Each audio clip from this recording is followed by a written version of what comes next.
बोक्याला एवढा ना माणसासारखा वागतो आहे. आता एकसारखा म्याव म्याव म्याव म्याव म्याव करतो आहे.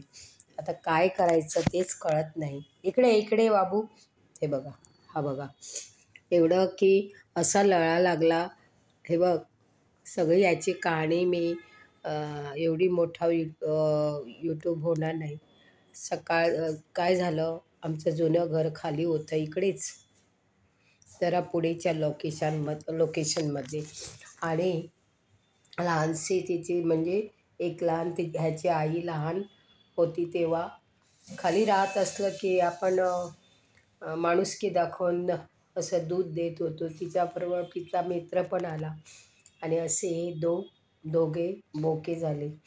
एक बोका काय, आम्ही मग भाड्याच्या घरात ह्याला घेऊन गेलो आणि दोघांना मुलगा म्हणू लागला, सोडूया त्यांना बाहेर. सोडलं तर तिकडच्या इतर बोक्यांनी त्यांना मारलं. पण आम्ही खूप घाबरलो, कारण दरवाजा उघडा राहिला होता आणि दोघंही तिकडे खाली पळाले.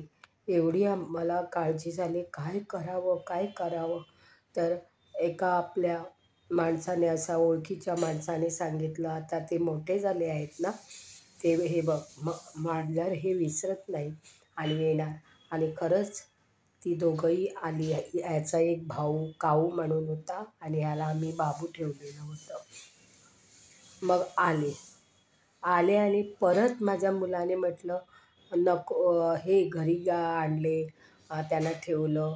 परत मुलगा म्हणू लागला, जिथे आमचं खाली घर होतं तिकडे ठेवून येऊया. तर मुलाने त्या बॉक्समध्ये घातलं माझ्या मुलाने आणि त्याला दोघांना घेऊन तिकडे सोडून आला. रोज मी सकाळी माझा कार्यक्रम सुरू झाला. सकाळी, दुपारी, संध्याकाळी अशा 3 वेळेला मी ह्याला खाऊ घालत होते. चपाती गरम गरम करून प्युअर घीचे असं लावून चपाती देत होते. मासळी बारीक मांदेले आणून बारीक तुकडे देत होते आणि सगळं काही तिकडे वाट बघत होते. एक नारळीचं झाड होतं आणि असं फुटपाथ होता. थोडी वाट अशी कंपाऊंड, एकदमच बिल्डिंग रिडेव्हलपमेंटला गेले म्हणून एकदमच सगळं आयर्न शीट लावले होते, पत्रे लावले.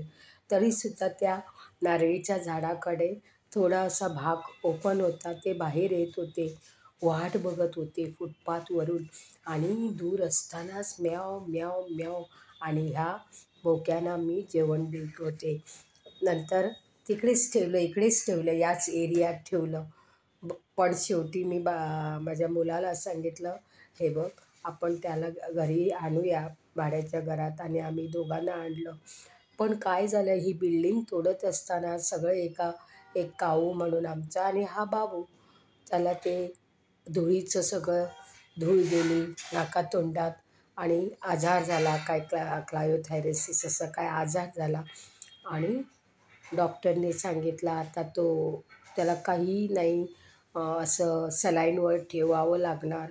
आणि अन्न पाणी जात नव्हतं आणि एकदम त्याला श्वासोच्छ्वास करायला कठीण झालं होतं. पण शेवटी काय झालं, ह्याचा भाऊ देवाघरी गेला. आम्हाला एवढा त्रास झाला. आता आम्ही अशा परिस्थितीत ह्या बाबूला माणसासारखं, हे बघ, आम्ही जर मोठ्याने बोललो तर तो ओरडतो आणि हे बघ देवासारखा बसतो आहे. आणि मी बाहेर ट्यूशन द्यायला जाते, होम ट्यूशन. पहिल्यांदा आम्ही घरात देत होतो. मी 12वी, 8वी, 9वी, 10वीना ट्यूशन देत होते. आता नवीनच घर 3-4 महिने झाले, सहज कसं सुरू करणार.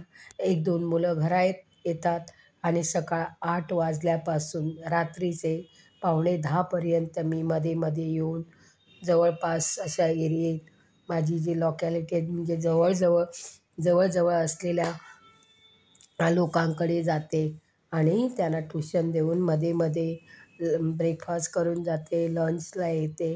म्हणजे जवळच आहे आणि मी हे करत होते.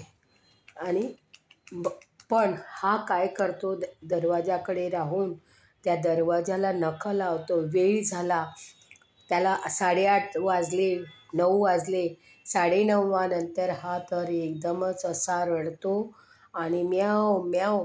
आणि मला हे बघ, मांजर बोलते खरंच. मांजर हे बोलते. आणि मी बाहेरून आल्यानंतर म्याव म्याव मम्मा मम्मा असा करतो. आता काय झालेलं आहे, त्याच्या निसर्गाच्या ज्या 2 असतात लघवीला टॉयलेटला, तर ते त्याला घरात होत नाही. तरीसुद्धा आम्ही अरेंजमेंट केलेलं आहे. आणि काही झालं, भूक लागली, काही झालं, लघवीला झालं, तर एकसारखा ओरडतो.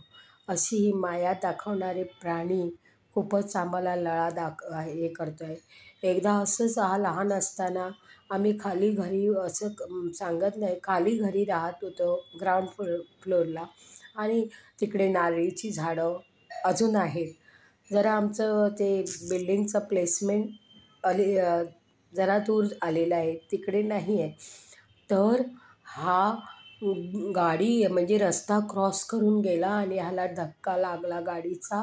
आणि हा जो लोअर जॉब होता त्याचा, हे बघ इकडे, ह्या लोअर जॉब इकडे ह्याला मग ऑपरेशन केलं. आणि आमच्याच बिल्डिंगचा वेट होता त्याने. आणि एकदमच कोणी सांगितलं की तुमच्या मांजराला ॲक्सिडेंट झाला. हे ऐकून आम्हाला खूप काही काय करावं काही नाही, ओक्साबोक्शी आम्ही रडू लागलो. मग ताबडतोब माझ्या मिस्टराने मुलाने त्याला डॉक्टरकडे नेऊन ऑपरेशन करून आणलं. आता काय असतं ना, आम्ही त्याला एकटा सोडून लॉक मारून याला जाऊ शकत नाही. आणि त्याला काय होतं आहे ना, की आम्ही म्हणजे बोलतो तेव्हा तिघांचा आवाज त्याला काय वाटतं की आपण भांडण करत आहे. नाही, पण आमच्या थोडा आवाज मोठा असं नाही, पण आपण बोलतो ना तिघंही बरोबर, तर त्याला त्रास होतं. कारण मी असं यूट्यूबवर एक बघितलं की असं 3 मांजरी होत्या. आणि एकदा इंस्टाग्रामवर बघितलं आणि तो ओक्साबोक्शी रडू लागला. म्हणत होता 5 दिवस झाल्यानंतर परत येतात, तुम्हाला कुणाला मिळाली तर.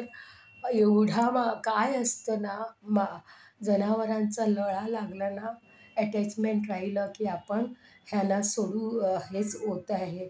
आणि लळा लागतो आपला जीव. म्हणजे रोजच आपण त्याच्याकडे खेळतो, बोलतो आणि म्याव म्याव. बघा बघा ह्याला बघा. ए बाबू, काय झालं काय झालं, मोठ्याने बोलू नको, म्याव म्याव. आता मी हा व्हिडिओ करत असताना शहाणा कसा बसलेला आहे बघा बघा.